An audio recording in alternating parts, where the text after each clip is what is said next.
আসসালামু আলাইকুম। আমি আপনাদের ভালোবাসার হুজাইফা আব্দুল্লাহ তাওহিদ। আজ আমরা এসেছি ময়মনসিংহের একটি প্রত্যন্ত গ্রাম অঞ্চলে। এখানে দেখুন, ঘোড়া দিয়ে এখনো চলাচল করে মানুষ। প্রাচীনকাল থেকে যখন কোনো যানবাহন আবিষ্কার হয়নি, তখন থেকেই ঘোড়ায় চড়ার প্রচলন হয়। আগের যুগের রাজা বাদশাহ এবং ধনাঢ্য ব্যক্তিরা এক স্থান থেকে অন্য স্থানে যেত। দ্বিতীয় হিজরিতে 624 সালে বদরের যুদ্ধ থেকে শুরু করে সব যুদ্ধই মুসলমানরা ঘোড়া ব্যবহার করেছে। ঘোড়া খুব শক্তিশালী প্রাণী।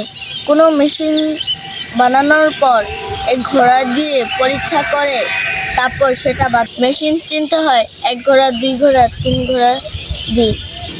এতে বোঝা যায় মেশিন কত শক্তিশালী। ঘোড়ার শিং নেই, তাতে ঘোড়ার সামনে দাঁড়িয়ে থাকতেও ভয় নেই।